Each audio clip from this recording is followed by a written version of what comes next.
It's me. It's Saturday. I can't believe it, it's Saturday, but it's Saturday. So I hope that everybody that comes here today, if they decide to show up, I hope everybody had a good week. I know I did. So without further ado, let's get into this because I want to get this done within an hour and 10 minutes tops. That's what I always say, but then I always wind up doing it and going a little over the time that I normally will set for myself. But hey, let's get into it. Obviously, what starts off the week every week, it's Monday Night Raw. Oh man, Everbless. I'm sorry to hear that. I'm sorry to hear that. Well, hey, I hope you get better, and thank you for the like. Thanks for the like, man. I do hope you get better, because I obviously the flu is nothing to brag about. It's nothing to. Hey, Aaron, thank you for showing up, and thank you to the new subscriber the new person that's subscribed to my channel just recently. Apparently, he's also on Facebook Messenger, so he followed me there, I'm guessing. So, hey, thank you. Thank you for subscribing. I can't remember what his name is, but apparently he's also from Australia, so I'm like, oh, okay. I know someone from Australia, someone who's not nice at all. But Chris something. I can't remember what his name was. It was Chris something. So, hey, if you're out there, if you're watching, thanks, and let's get on with the show. Monday Night Raw began with Jey Uso. Jey Uso, he will challenge. Oh, and for those who don't know, tonight on NBC. Sorry, so I gotta.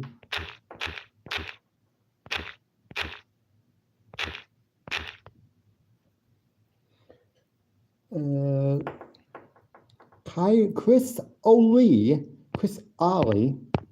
don't know what his name is.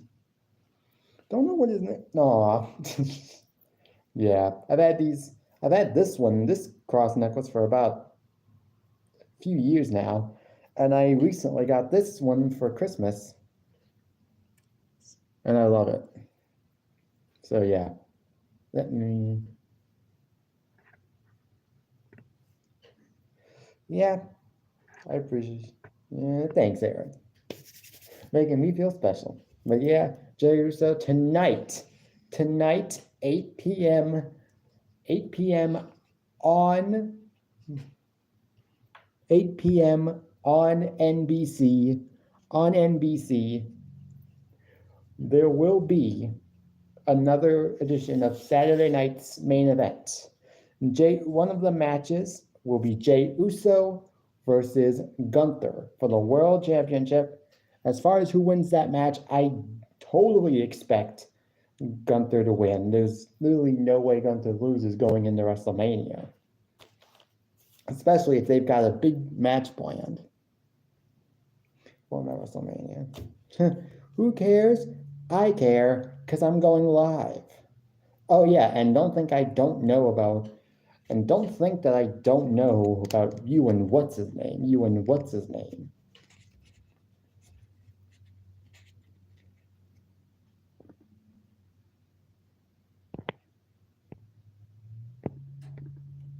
Obviously, that's a fake account, so I'm just gonna do my duty. 5 people. Can we get this thing to 5 likes, please? Yeah. Yeah, Nate, do not act like I don't know about you and what's his name.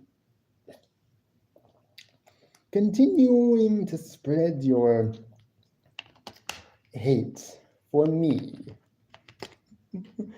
Oh, it's all gonna come full circle when all of Moxley's dirty laundry gets sorted and aired out.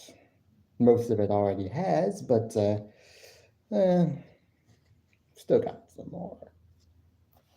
Yeah, Gunther then interrupts, and as expected, this one breaks down into a brawl between two. Yeah, that's not nice. It's not really nice. Everboss is cool. Everboss is cool. And James.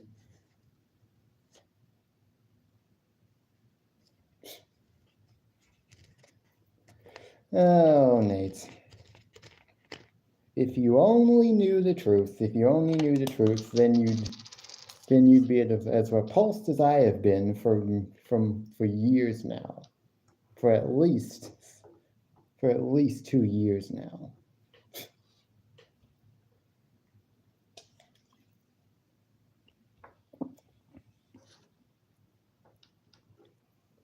Yeah. Roast Nate in the chat, will you guys? This obviously led to a brawl, which Jey Uso got the better of Gunther. Usually that means that the heel is gonna win the match in the end, which obviously is gonna happen. It should be a good match, but I'm just gonna say that Jey Uso loses. We then get Bayley. She is being interviewed backstage, and she announces that she will be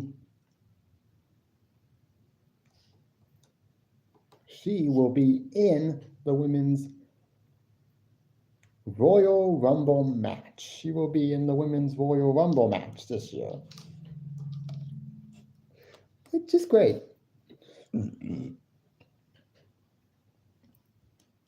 Which is great. I actually do. Not that she's going to win. Yeah, freedom of speech. Yeah, but when your freedom of speech is more like hate.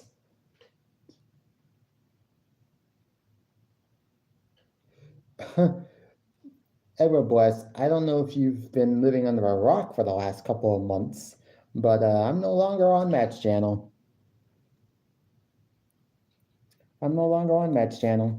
Because of one person and one person only who has consistently hated me for the last maybe 3 years and has made it his personal goal to make my life a living hell, and has also tried to potentially get me off of YouTube, but it hasn't worked because guess what? I'm still here and I'm going to remain here for as long as I want to, so get used to it, bitch.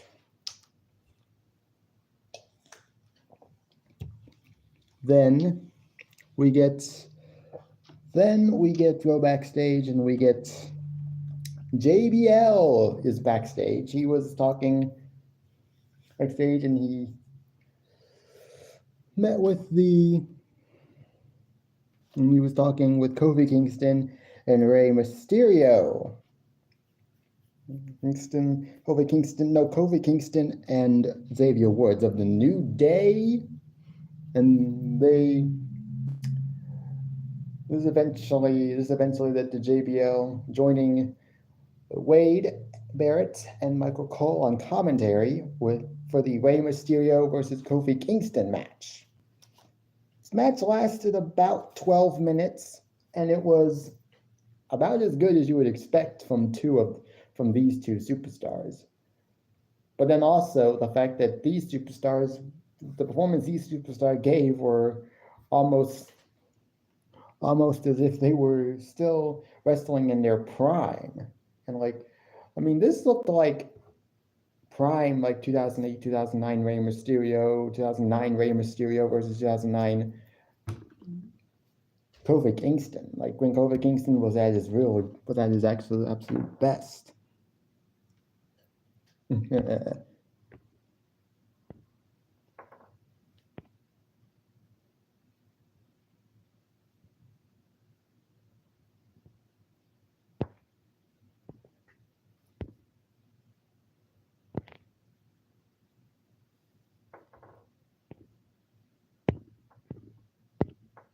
Oops.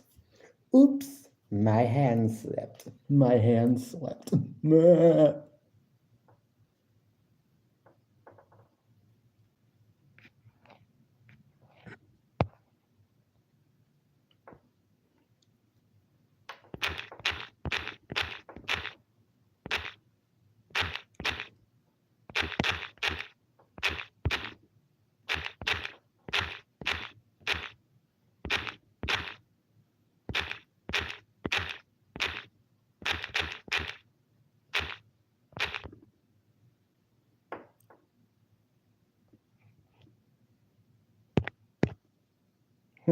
Ignore him.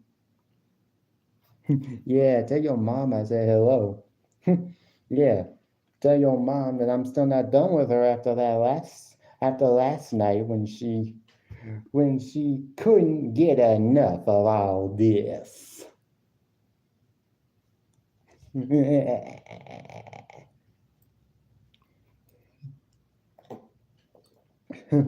Yeah, that's what she said about me. She couldn't get enough of my North Pole.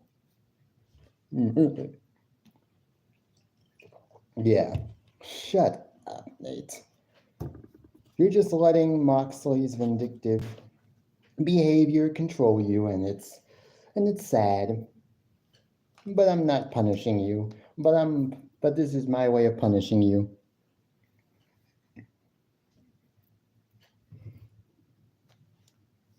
Yeah, Kofi Kingston versus Rey Mysterio.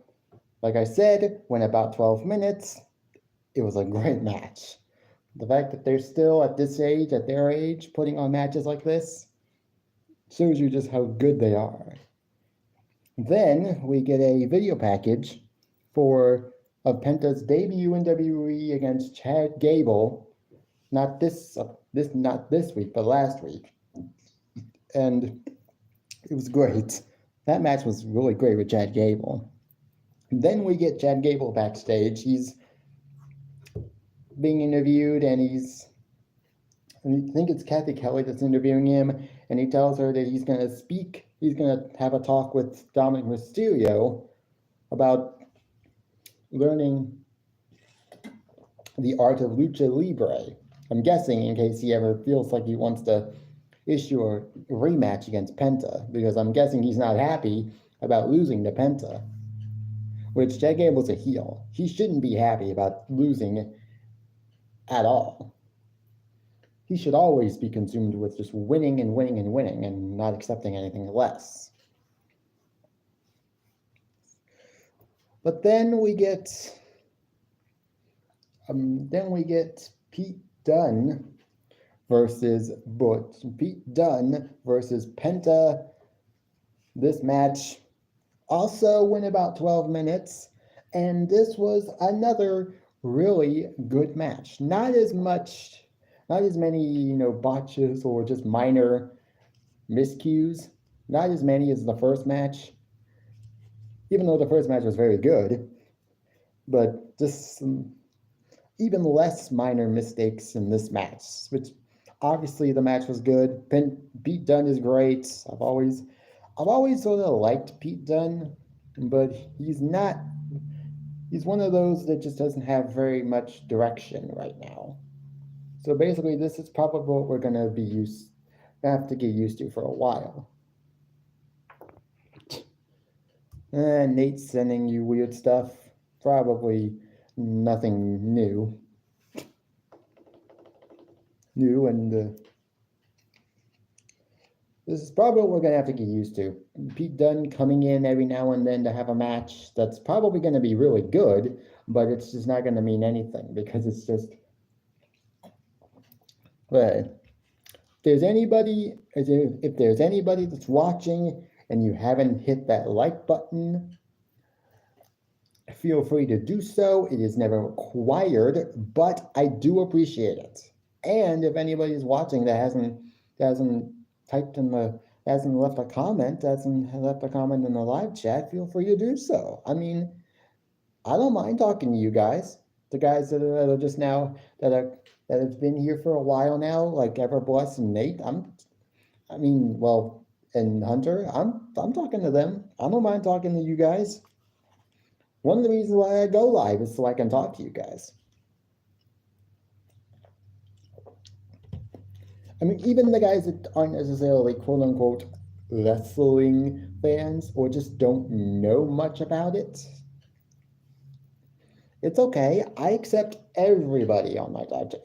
Well, except bots and trolls and the obvious haters. I don't let them on my channel because that's not what my channel is all about. But yeah. After this, we get Karrion Kross interview. He's being interviewed after this match. He's being interviewed by Kathy Kelly. He isn't exactly too happy that the Wyatt Six was moved over to SmackDown without him knowing it, and he pretty much knows that Miz is responsible. 7 people in here and only 2 likes. Is that possible? I should have at least 4 or 5 likes by now, but it's okay. The likes will come when they come. Yeah. Then he starts talking about Sami Zayn. And then all of a sudden, and then who else? And then speak of the devil, or the angel in this case, Sami Zayn comes out, cuts a promo. He's gonna win. He announces for the Royal Rumble match. So we now got at least one more man for the men's Royal Rumble announced. Obviously, we're probably gonna get. I forgot. Yeah, it's Australia. It's a few hours behind. It's a long time behind.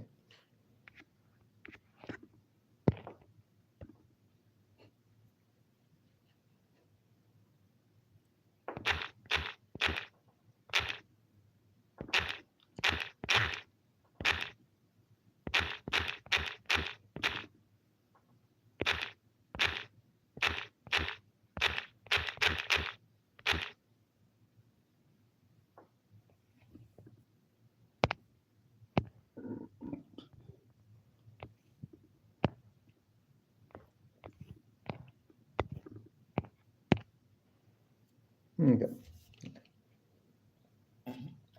Well, Chris, I know you weren't typing in the live chat, but I know you were here because you just messaged me. Because you were messaging me and saying that you were here, but you didn't want to disturb me. But hey, thank you for coming.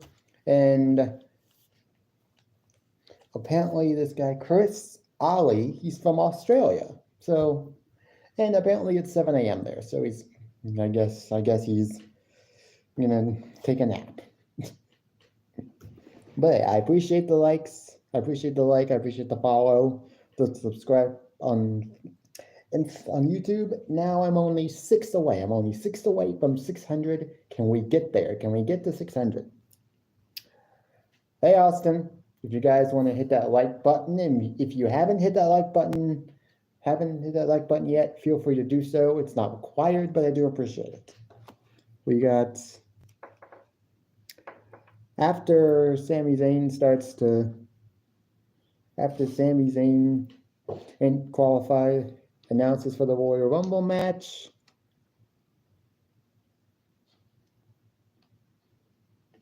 Yeah. Kevin Owens comes out and he basically says that he's hoping that Sami Zayn does win the Royal Rumble. And that if he has to, he'll help Sami win. But that he's also hoping.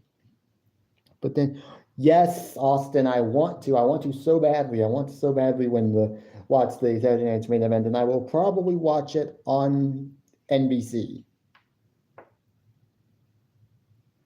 Hey, thanks. Well, thank you, Kyle, for subscribing to my channel and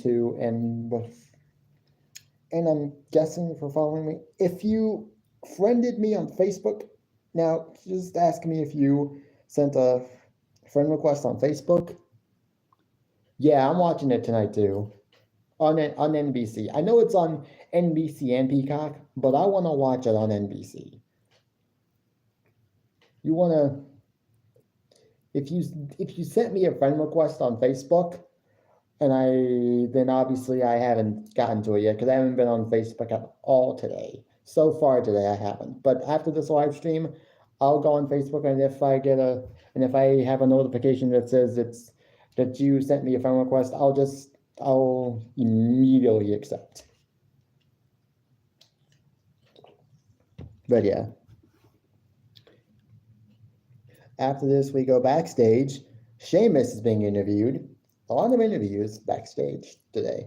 A lot of interviews on this Monday Night Raw. But then there's a lot more time. But then there's a little, ow, ow, ow, ow, I gotta, my knees. Looks like lemonade, that's because it is. Frosty, classic lemonade. It tastes like lemonade, but it also has has fizz to it, kind of like a soda. So basically, it's like a lemonade Sprite-esque taste. It tastes like lemonade, but it also tastes somewhat like Sprite just a little bit because of the fizz. Which I love it. It's now become my favorite lemonade to drink, and now I don't know if I could ever drink regular lemonade ever again. Ever. This Braun Breaker then comes into focus, and they start, to hype up their match. Also happening on this edition of Saturday Night's Main Event, Sheamus versus Braun Breaker for the Intercontinental Championship, which I was under the impression might happen at WrestleMania this year. But this could be their way of giving us a title change. Because he said, I'm not going to lie, I did watch Matt's live stream last night. I didn't. I watched Matt's live stream on Monday via this account. Obviously, I couldn't message in the live chat, but I was watching, and I did hear Matt say that he may or may not go live tonight for Saturday Night's Main Event.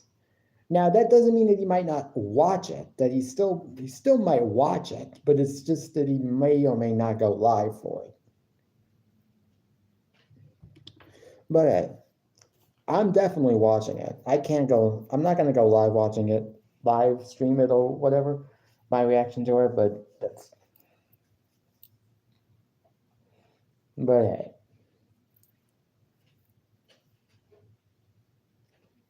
I might do one video. I might do one video tonight if I feel like it. I might do just one video. Maybe during the contract signing between Kevin Owens, Cody Rhodes, and Shawn Michaels.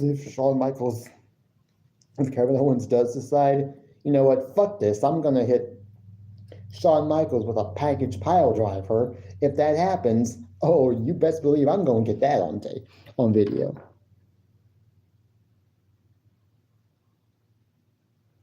Who do you live with? I don't go live with anybody. I mean, I tried once to go live with Michael Maroney one time when I tried the feature on YouTube where you can go live with somebody, but I didn't know how to work that. So I just go live just by myself without nobody, and with only just you people talking, messaging me in the live chat and just talking with me. Oh, I just live with my parents and my sister. Yes, I will tell you all this right now. For those who maybe don't know, and a lot of you know, but some of you may not know, I live in a trailer park with my mom, my dad, and my annoying older sister. Basically, my life sucks. But I'm happy each and every day, simply for being alive. Even though there may be one or two people in this world that don't want me here, at all. But I'm still here, and I'm not going anywhere until the day I die. You're going to have to live with the fact that I'm here, living on this earth. But back to the show. After we go back and we get Rhea Ripley is in the ring. In the ring, she is cutting a promo. Eventually, though, Nia Jax decides to show up. And then this leads to a big old brawl between the two of them. Well, actually, no, that was the week before. This week, it's Bayley versus Nia Jax. Bayley goes one-on-one with Nia Jax. Bayley is now officially a member of the Raw roster, so she's moving over to Raw. Should be good move for her. She's done just about everything on SmackDown, so it might be good for her to get a taste of some of the women in the Raw locker room. Now, earlier on in the day, as Rhea Ripley was coming to the arena, Nia Jax apparently decided to do a blindside attack. But so this match between Bayley and Nia went about 12 minutes. About 12 minutes. It was actually better. It was actually a better match than the matches they had in 2024. Much, much better. And so this match lasted about 12 minutes, and Nia got the win. Afterwards, though, Rhea Ripley brawl came out. She was obviously not happy about what happened earlier when Nia Jax did a blindside attack on her as she was entering the arena. So now they're going to have a match at Saturday night's main event for the Women's Championship. That should be a good match. Not a great match, but it should be an okay match. And obviously, Rhea's going to win. She's holding on to the title before going into WrestleMania. Whether she holds on to it past WrestleMania, we don't know. But just so you know, that's the match that's going to happen. So we got basically Sheamus, Braun Breaker, Gunther, and Jey Uso. Now Rhea and Nia Jax. As far as we also got the Tama Tonga, the Jacob Fatu versus Braun Strowman match, which I think should be a great car crash of a match.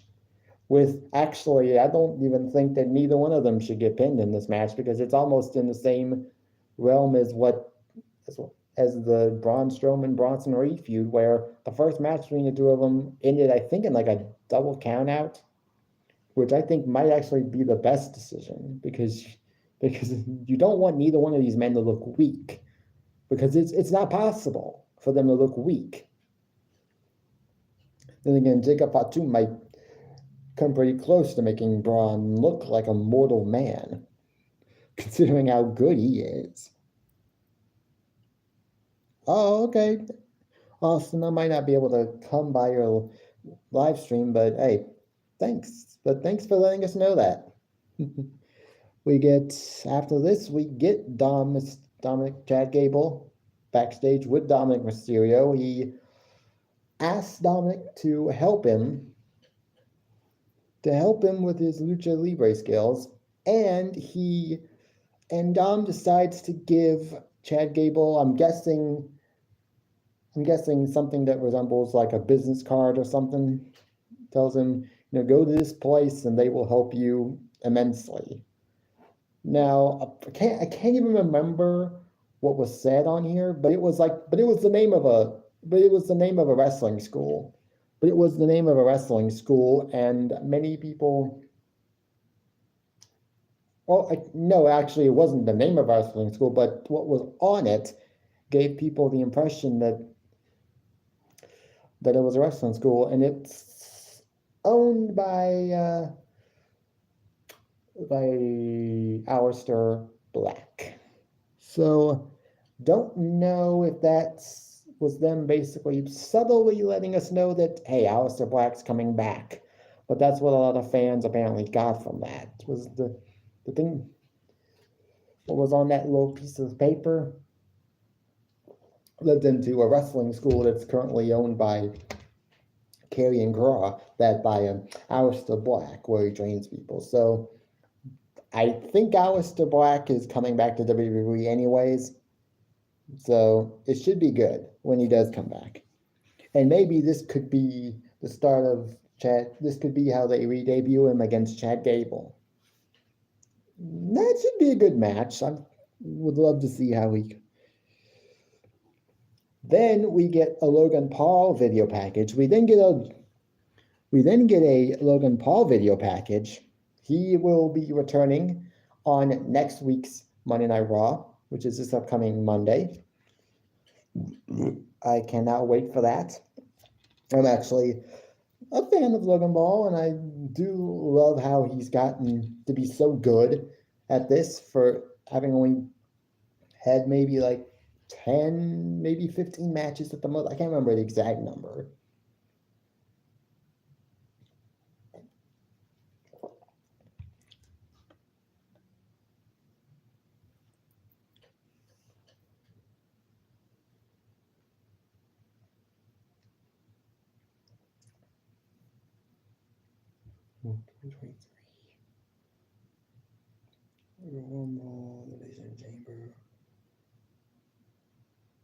He's had about 11 matches or so, and that's just PLE matches, and that's just the PLE matches. But every single match has been very good, has been really good. And so I totally expect, 12, considering 12, because I also forgot King and Queen of the Ring this year. He had a match against Cody Rhodes, which was actually very good. So hey, it is what it is. Then we get CM Punk. He's also being interviewed by Kathy Kelly. I'm thinking this was the last of the interviews. And he talked about how he hyped up the Royal Rumble match. He hyped up how he talked about some of the other contestants in the Royal Rumble match, including John Cena, which obviously makes perfect sense for him to want to talk about John Cena, seeing as how they are been rivals for years. I'm sure there's mutual respect, obviously, but when they get into the ring, it's like they want to kill each other. But then he also made some very interesting comments on Hulk Hogan, saying that if Hulk Hogan wants to, he can enter the Royal Rumble. I'll throw his dusty ass out, and I'll kill Hulkamania once and for all. And the crowd literally started cheering so much, so hard. Like, oh yeah, thanks CM Punk. Kill Hulkamania for us. Kill Hulkamania so we don't have to. Yeah, we don't care about him anymore. Apparently that crowd made their feelings very clear that they're all behind CM Punk if he were to do that. And I thought that was funny. But then also but then I heard, oh wait, they've had some beef before, so it's like makes sense since they've already had pre-existing heat against each other. Neither one seems to like each other. Well, mainly CM Punk just doesn't like Hulk Hogan. We also got Damage Control versus PFC, Pure Fusion Collective. This feud has been going on for a while now, and I'm over it already. Match went about 7 minutes. Damage Control won. PFC loses again, which they've lost majority of their matches. As of recently, with only Zoe Stark really getting some wins as of late. But hey, I don't know. Maybe PFC should move over to SmackDown, because I don't think PFC is doing anything on Raw at the moment. But then who would you move over to Raw? Because Bayley's been moved over to Raw, but then maybe moving Bianca and Naomi over to Raw would be a good idea. That is if they are planning on doing a Rhea versus Bianca match at WrestleMania, which apparently, according to the latest WrestleMania video that I watched today, where they gave their analysis of SmackDown and then the rumors, wrestling news and rumors, apparently discussions are being made for a potential Bianca and Naomi match. So I could say Bianca versus Rhea match at WrestleMania. So I'm like, oh, okay.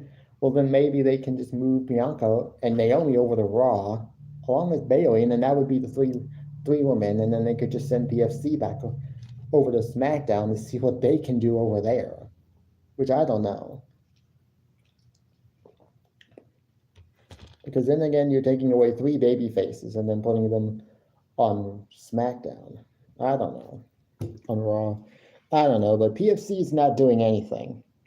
And it doesn't look like that's gonna change anytime soon. Then we get the main event, Drew McIntyre and Seth Rollins. Lasts about 20 minutes. Very, very, very good match. And Seth Rollins wins via a roll-up. If I'm not mistaken, he won via a roll-up. And hey, that's how the show ends.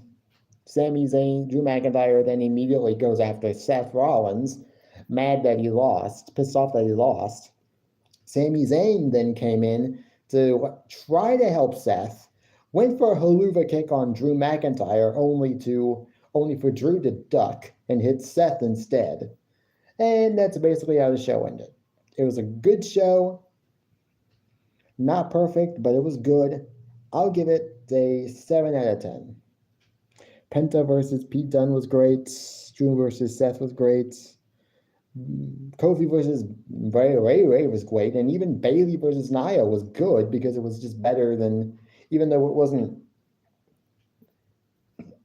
as good as the other matches, it was better than what they've done, than what they did all of last year when they had their matches over the women's titles. So it's like, okay, it was a good show. Now on to NXT. NXT obviously is on Tuesdays. I get to watch that now on the CW, and I'm very proud and I'm very happy with myself for being able to see that now. And the show opened up with Bayley. She came out there to hype up the NXT universe and also to hype up the NXT women's division. She obviously had some comments for Roxanne Perez, who has made her presence felt recently on SmackDown and Raw. At one point during her match against Nia Jax this past Monday, Roxanne Perez was in the crowd, and Bayley decided, you know what, I'm just going to slap the taste out of her mouth. Apparently, Roxanne Perez started wildly kicking her legs and accidentally hit a fan. Apparently.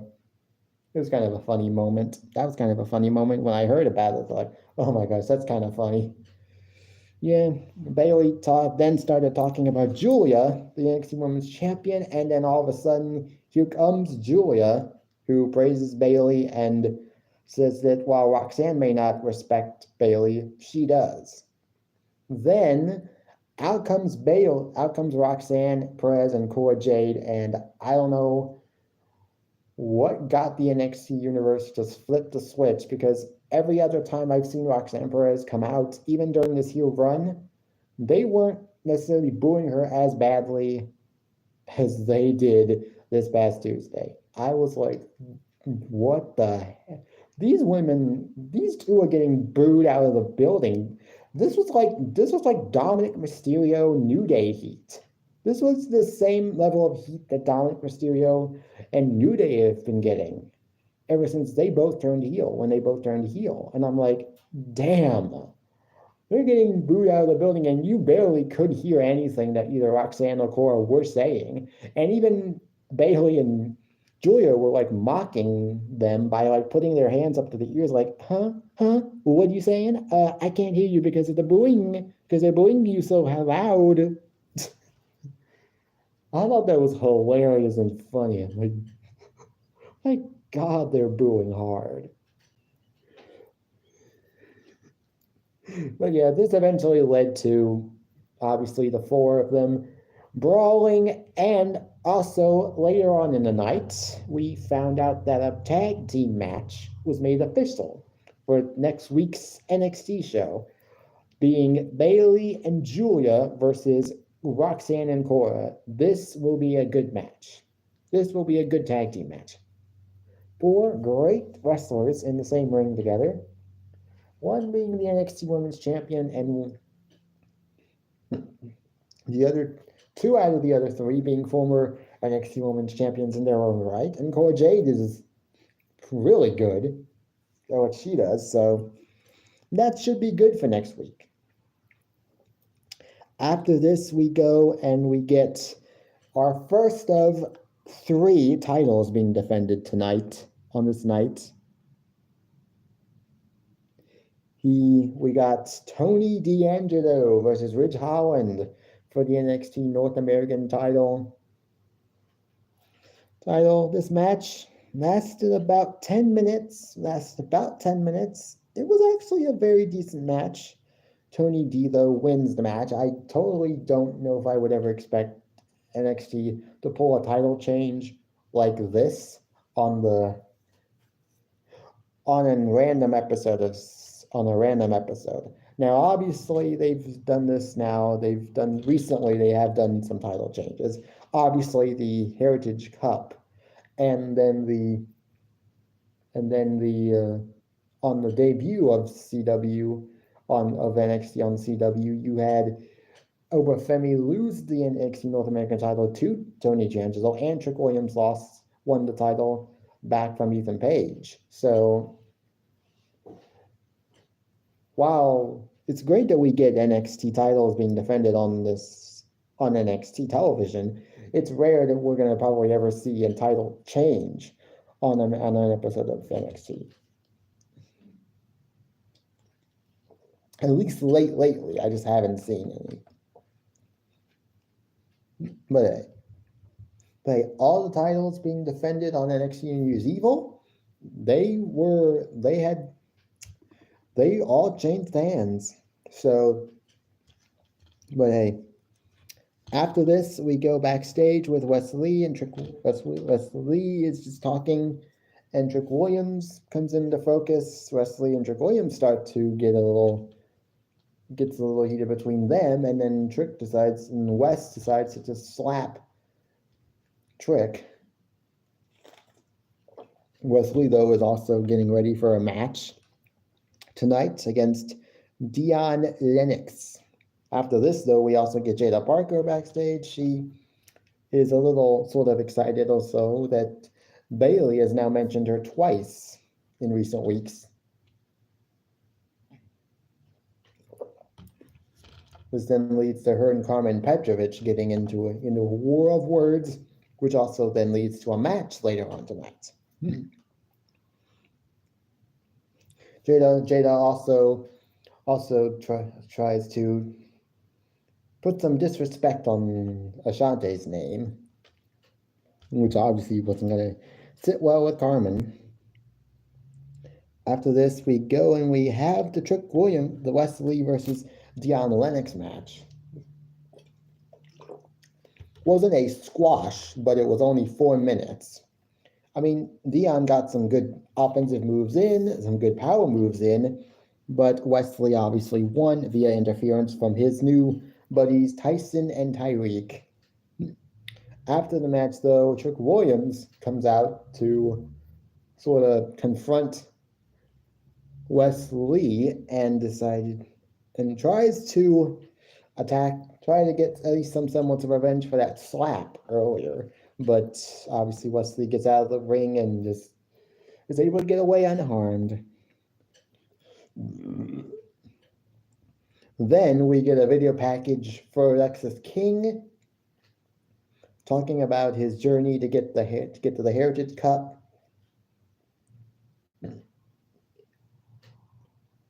And he also knows that there are some people who were actually less than enthusiastic about the moment in the last match between them, the last chance rules match with the Heritage Cup, where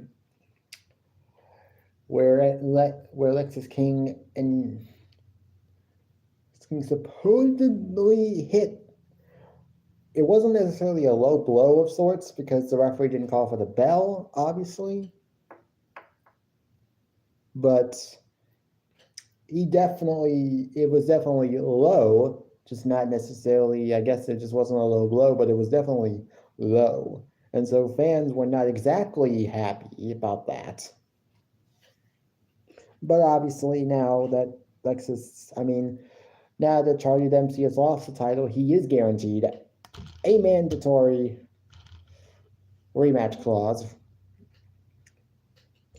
This match, obviously, we then get this match, and it's about 12 minutes, 30 seconds long. Pretty decent match, really good match, but at the end of the match, at one point, at a few times in the match, we see obviously the brass knuckles in the bucket at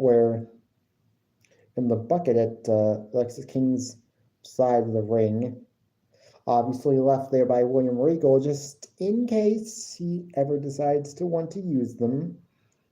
At one point, Lexis King even does contemplate using them, but then puts them back because he doesn't want to win that way. But yet, at the end of the match, at one point when he almost runs into the referee, and he has a problem with winning the match using brass knuckles, but apparently he has no problem winning the match via a low blow, which I thought was shocking. When I saw that, I was like, oh, whoa.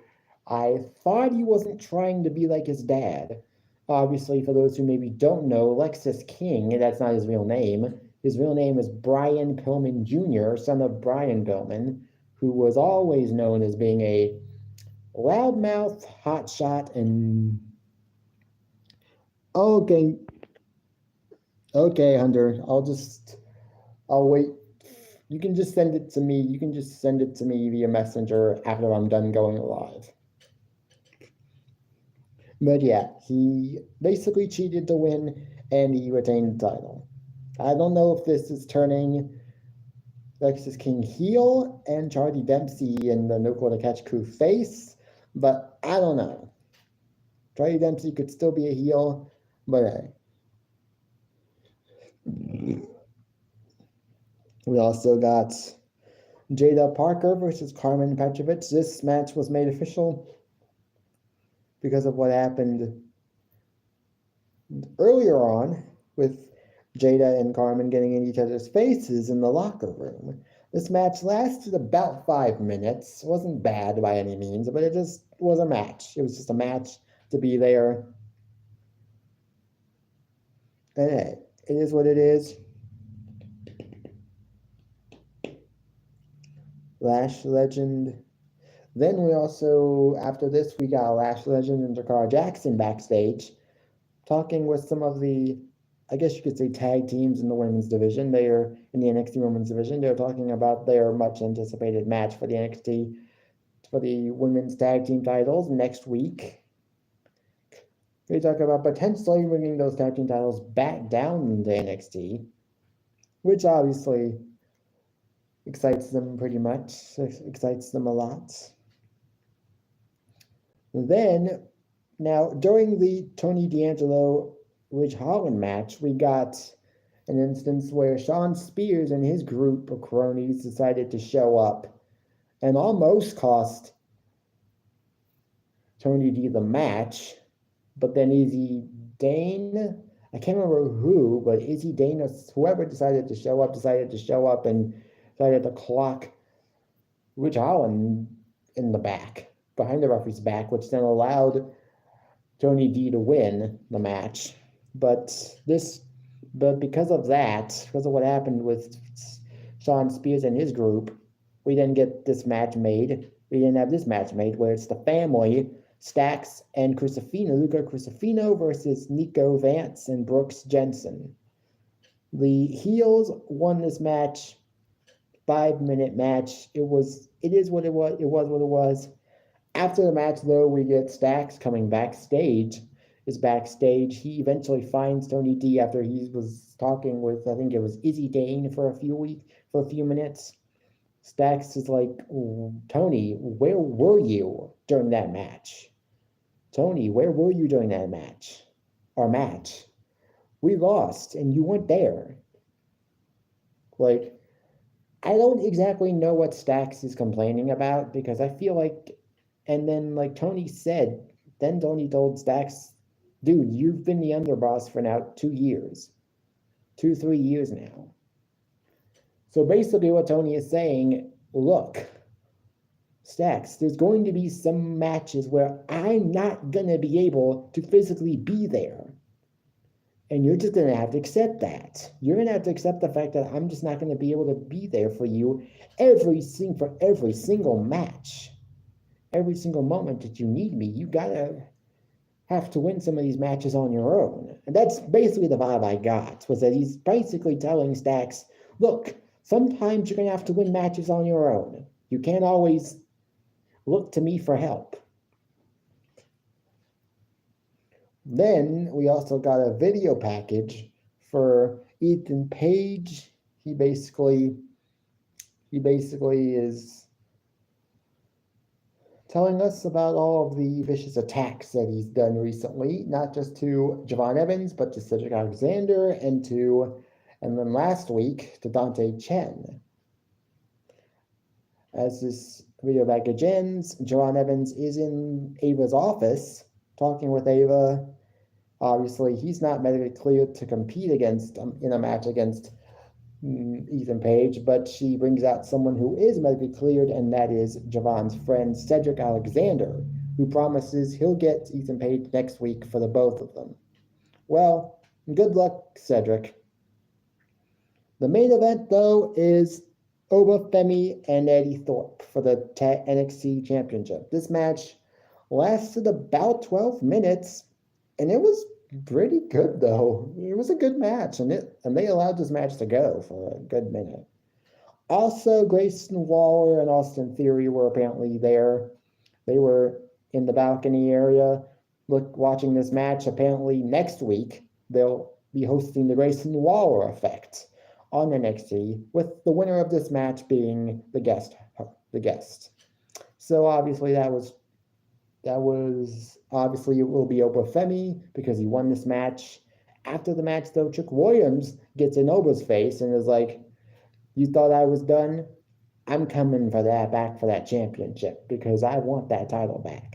And that's probably what they were why they made the triple threat match at New Year's Evil, because they wanted to give us another one-on-one rematch that's just strictly one-on-one between Oba and Trick, because I do feel like now Eddie's out of the picture. He's out of the picture. Even after the match, he tried to get back and attack again, but then Trick Williams decided, you know what, shut up, boy, and he just hit a trick shot and just. But hey, that was Tuesday. NXT this week was really good, actually. It was a really good episode. We got some good matches. Jordy Dempsey, Alexis King, Tony D, and Ridge Holland. We got Oba Femi versus Eddie Thorpe, which was a surprisingly good match. And then the opener was actually pretty surprising because they booed the shit out of Roxanne and Cora. Pardon my language. So I'll give it 7.5 this time around. Then AEW Dynamite. This the opener was Will Ospreay, Kenny Omega. He was, I guess, out there to address the attacks recently by the Don Callis family. Out comes Will Ospreay then. I'm guessing it wasn't planned that they were going to be coming out at the same time in the same segment, but he came out before they could even exchange words. Don Callis family, Brian Cage, Lance Archer, the Don Callis family, they come out. They start beating up on Will Ospreay, and this is actually a very good start to Dynamite this week. Just a huge brawl that is just needed. That was actually might have been needed. But it sets up a tag team match apparently in the near future. Maybe even at the Grand Slam Australia event, the Grand Slam Australia event. Who knows? Then we get, after this though, we get the first match of the night, and it is Hurt Business No. Hurt Syndicate. Hurt Syndicate versus Private Party for the AEW Tag Team titles. And like I knew was going to happen, and I knew this was going to happen when this match was made official, I was like, yeah, I know exactly how this match goes. It's going to go, and it happened the exact way that I expected it to. Hurt Syndicate wins, and now we got Bobby Lashley and Shelton Benjamin as our new AEW World Tag Team Champions, which actually should be good because maybe they actually put some effort into booking this team strong as champions and actually make us care about this team as champions, because they put no effort in the Private Party. They wanted to give the fans a quote unquote feel good moment with baby faces overcoming the heels, overcoming the dastardly heels that do everything and anything and everything to win. And what did they do? Literally nothing after that. It was just good. They won. Now we don't care. They won the tag team titles, but now we don't care anymore. So hopefully they actually do care about this, about the Hurt Syndicate, and they actually do. And they actually do, because they've been putting some effort into making the Hurt Syndicate look good. But then again, every new guy and girl in AEW or in any promotion is going to be pushed strongly within the first within the first like month or so, because they gotta look good upon their debut, or else it's gonna be, or else people are gonna ask like, why did you sign this guy if you're not gonna book him strong for his debut within the first month of his debut? Yeah, we also get Anthony. After this, we got Anthony Bowens and Billy Gunn backstage. They are not exactly happy about what transpired apparently on AEW Maximum Carnage Collision this past Saturday, where apparently they claimed are now officially done as a tag team. It's just Anthony Bowens and Billy Gunn now, and apparently Max Caster has decided, you know what, fuck this, I'm out. You can't break us up because I did it before you did, because I did it first. So great, this is going to lead to absolutely nothing from Max Caster or Anthony Bowens, because they are much better as a tag team than they are as single stars. In fact, Max Caster got embarrassed in a match against Swerve Strickland recently, a match that lasted not even 3 minutes. It was a squash match, if I ever saw it. So, yeah. We're supposed to care about Anthony Bowens or Max Caster as single stars. Well, it's going to take a lot, and I mean a lot of good creative, of outstanding creative, to even get us to care a little bit about Anthony Bowens or Max Caster as single stars. And that's not my fault. That's not Max Caster's fault, or Anthony Bowen's fault, or Billy Gunn's fault. That's one person and one person only. Tony Khan and his creative and his hack creative team that is obviously not giving a shit. And I'm saying that because half of the time these shows nowadays just don't mean anything.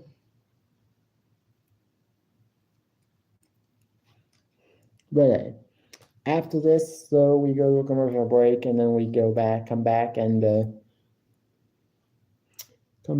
and Jeff Jarrett is in the ring.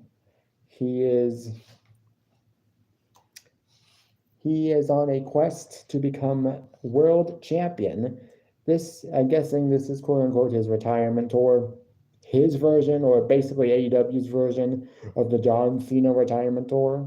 That's basically what this is. Their AEW's equivalent. Now, will Jeff Jarrett actually win the world title? I actually don't think he will. Obviously, I think someone will probably try to screw him over. Maybe MJF, because that's who he's feuding with at the moment. Obviously, and Jeff Jarrett decided to call out the Death Riders, and then MJF decided to intervene, sort of crashed the party. Obviously, he had things to say, and I think, if I'm not mistaken, he also hit a very personal low blow when he started to mock Jeff Jarrett's friendship with Owen Hart. Definitely a little layer, and I'm like, oh. But then again, I immediately realized MJF would not have said that without Martha Hart's blessing, because there's no way she would have allowed Owen Hart's name to be dragged through the mud that way unless she herself said, it's okay, MJ, it's okay, Max, I'll let you do this, I'll let you say this. So it was shocking to hear him say that, but also after this we go backstage, and Jon Moxley is backstage with the Death Riders, and he responds to Jeff Jarrett's comments. Obviously, I'm guessing they're setting up a match at some point between Jeff Jarrett and Jon Moxley. Whether Jeff actually wins the title is a mystery, because I could see them doing it, but then I could also see them doing a situation where Jeff Jarrett gets screwed out of the title by outside interference, either by the Death Riders or even by a completely different outside party, like maybe MJF. But hey, Pack of the Death Riders will had a match later on in the night in the main event against Cope. Adam Copeland, not Cope, because I simply refuse to call him by that name, because that name basically just screams Vince McMahonism. Like, that's definitely something that Vince McMahon did on numerous occasions. Like when he changed Austin Theory to just Theory. Like, no one's going to buy that. And no one's going to buy that Adam Copeland is now being called Cope. And even during the match, people weren't exactly too... It didn't even look like they were energized for Cope, or given any reason to care. After this, though, we got Julia Hart versus Jamie Hayter. This is their second match in as many weeks. And Julia Hart and Jamie Hayter actually got the win this time, although I'm doubting this will ever lead to anything substantial. Even though Julia Hart's great at what she's done since joining up with the House of Black, although Malachi's on his way out, and it's just going to be Buddy and Brody from now on, basically. But hey, it should be good. This was a good match. Went about 7 minutes. Jamie Hayter won, so good for her. We also got Swerve Strickland versus AR Fox. Apparently, I don't know how this match was made up, but it was a bit of a squash match, about 4 minutes. Who really cares? Also, during the MJF segment, we got, apparently there was a local jobber in the ring. And after this, Hangman came out. I'm guessing to have a match. This jobber versus Hangman was made official, and it lasted no more than 30 seconds.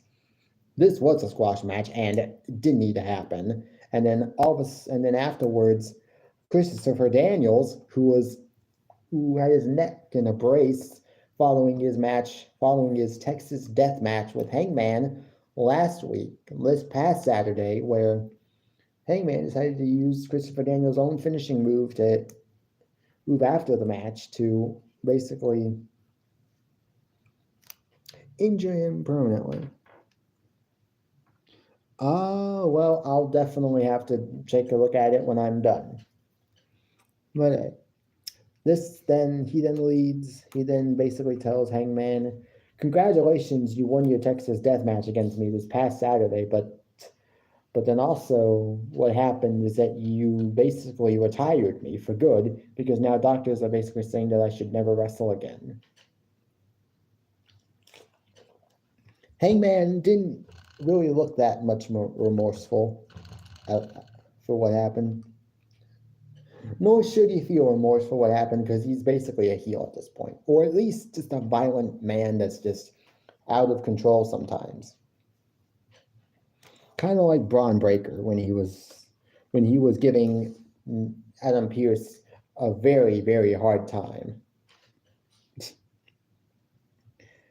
Then we get the main event, Cope versus Pac. Adam Copeland versus Pac.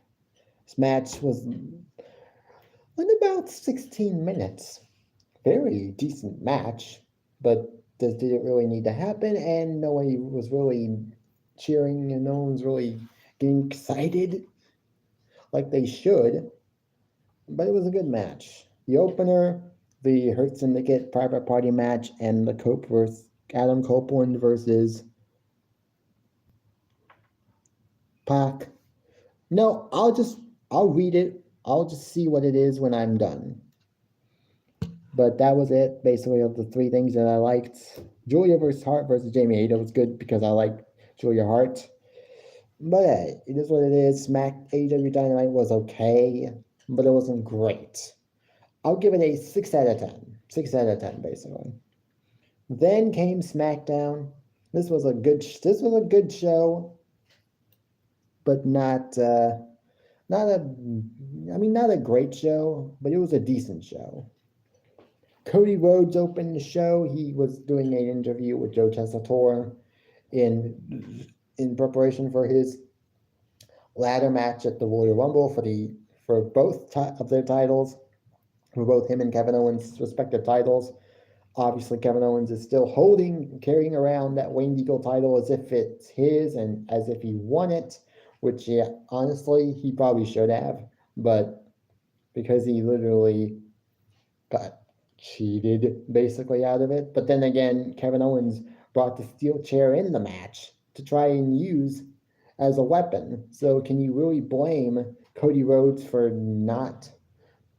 using a weapon that Kevin Owens was literally going to use as a weapon? Thank you guys for the likes. Can we get it up to 5 likes before I end this live stream? I would very much appreciate it. After this, though,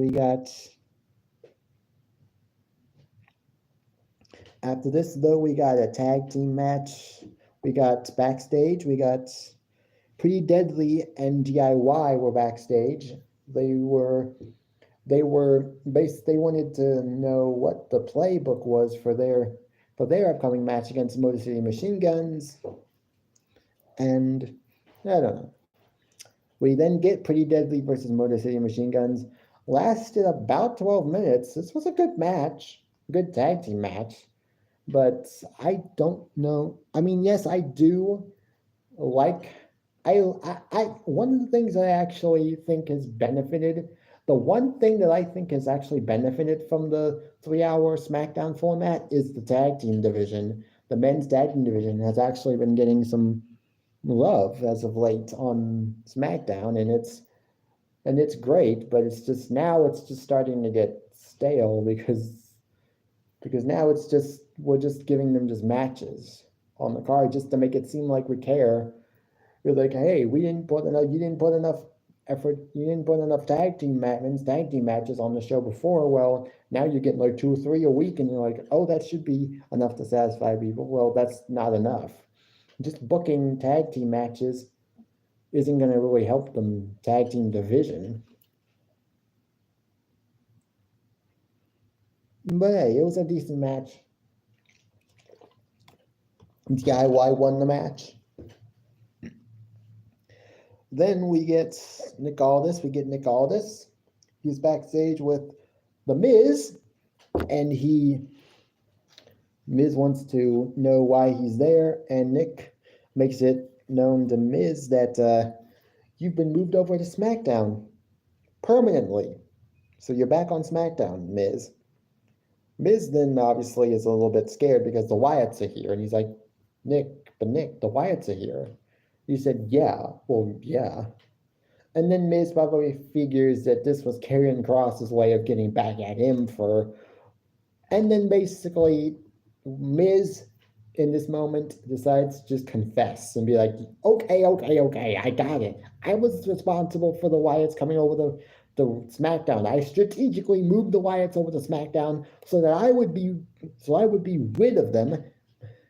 And so that basically just confirms, oh, okay, yeah, he was the reason for the Wyatt Six moving over to SmackDown, and now this is Karrion Kross's way of saying, okay, you're done with, okay, I'll let you out of your contract with me, but now you got to deal with the Wyatts again. Nick Aldis then basically decides to tell Miz, Miz, I'd start making a few friends if I were you. Which he then tries with A-Town Down Under, which Nick Aldis then also makes the announcement to A-Town Down Under that they're going to Raw full-time now. So some interesting trades. I kind of like some of the trades because it feels like on SmackDown, A-Town Down Under wasn't doing anything. And maybe now they can do something on Raw. Like maybe WWE will finally commit to that breakup angle that they teased for months and months and months only for it to not happen. We then get Michin and B-Fab versus Piper Niven and Chelsea Green. This was actually not a bad match. Went about 5 minutes, but it's actually good to see that Michin and B-Fab actually getting TV time, and that Chelsea Green. It's good to see that the women's undercard is actually getting TV time, and that B-Fab is actually, her entrance and everything is actually looking great as far as her presentation goes. So maybe this is B-Fab's way of finally getting a push, because I would like to see what B-Fab can do with a push, because she seems like she could be a very underrated wrestler. Because so far, just for the most of the time that I've seen her in WWE, she's either been managing the Street Profits or going and being sort of the hype person for Hit Row. So this should be good. We also get Carmelo Hayes. We got Carmelo Hayes backstage with Nick Aldis. He told Nick Aldis that he wants a match against a SmackDown superstar tonight. And so Nick Aldis obliges, and in comes, I'm guessing, the newest member to the SmackDown roster, former World Heavyweight Champion Damian Priest. Now, obviously, Carmelo didn't necessarily mention Damian Priest by name, but obviously, jokingly, I'm guessing Nick Aldis was like, Carmelo was just wanting a match against you tonight. Obviously, Nick Aldis is getting a little frustrated with Carmelo's constant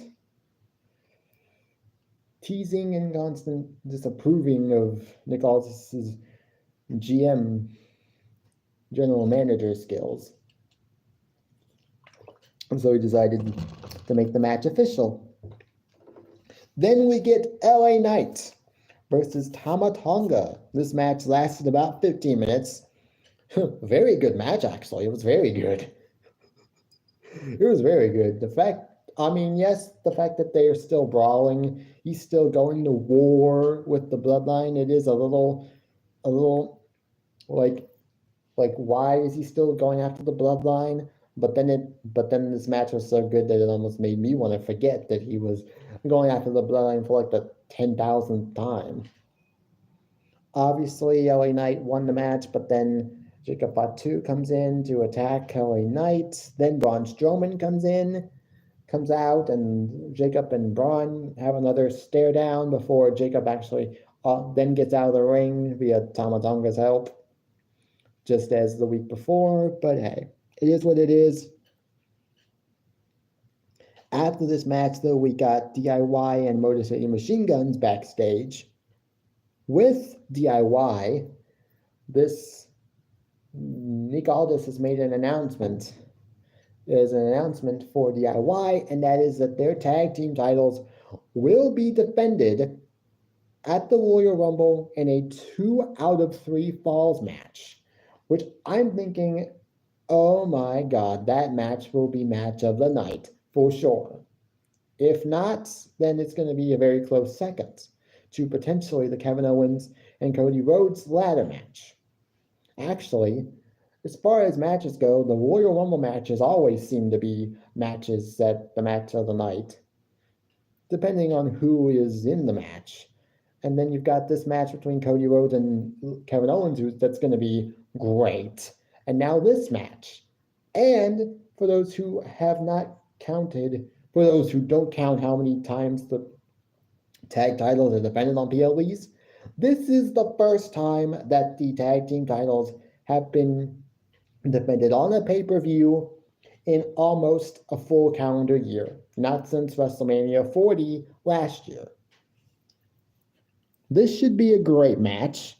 And obviously, I don't know who's going to win because Johnny Gargano and Tommaso Ciampa had an incredible 2 out of 3 falls match down in NXT against the Revival, now known as FTR and AEW, at NXT TakeOver Toronto in 2016. That was a great match. And I don't know if the DIY is going to lose, but I don't know. That one could go either way. We'll see what happens. Then we get Damian Priest versus Carmelo Hayes.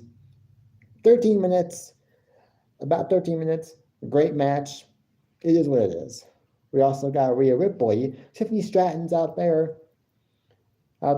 She has some stuff to say. Then Rhea Ripley comes in to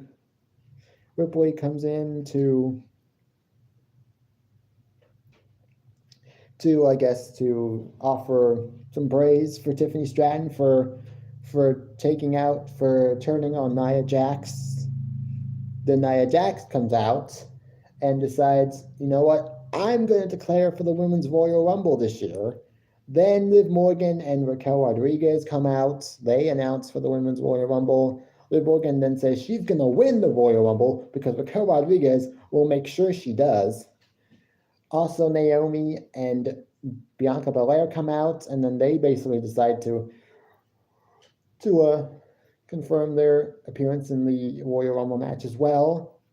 So, hey, it is what it is. Now we finally got some build for the Women's Royal Rumble match, and it only took one segment for like 5 or 6 women to announce, oh, I'm going to enter in the Royal Rumble match.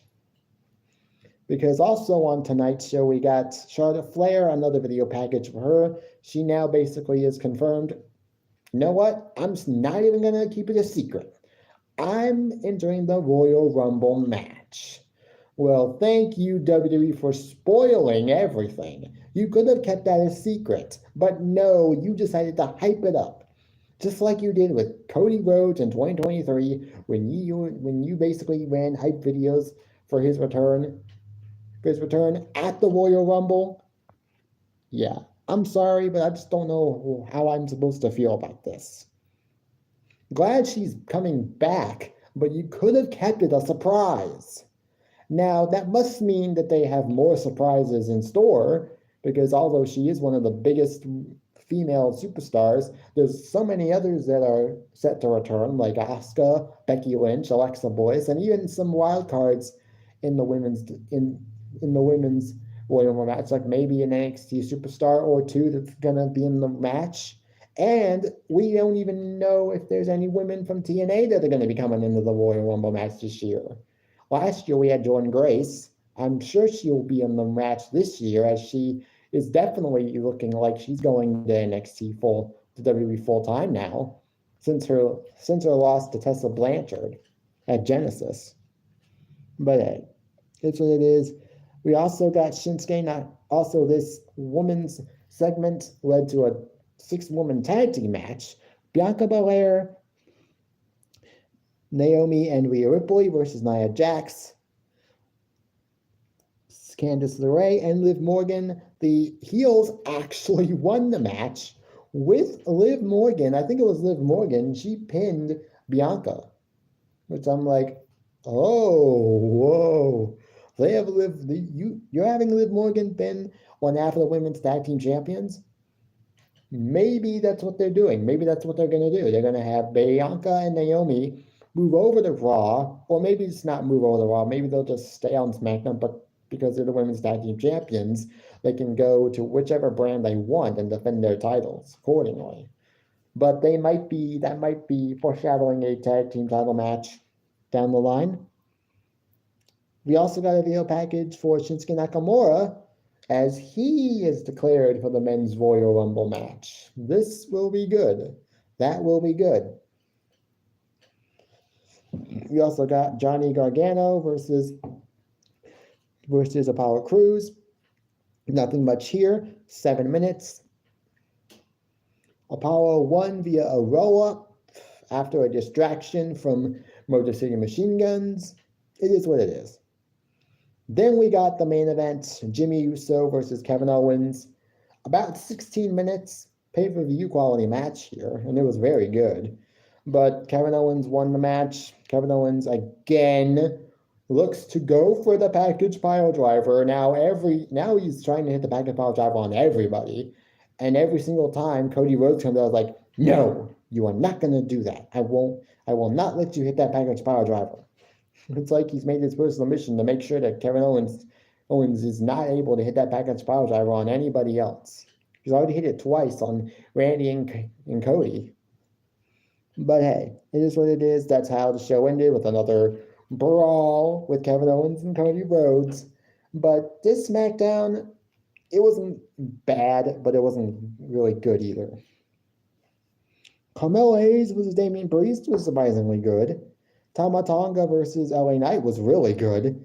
And the main event match was really good, but just a couple of filler matches that really didn't need to be there. And so it is what it is. So I'll give it a 6 out of 10. But that's it, guys. That's it, guys. I am done with this live stream. I hope you guys had fun. I hope you guys enjoyed it. I know I did. And as of this upcoming Monday, I am going to start committing to at least one workout video per day. Or if I can't do that, just do one every other day. And I will try to get more videos like that out because I want to get in shape, because I got a gut the size of a basketball. But hey, I'll see you guys later. And until next time, peace. Bye, guys.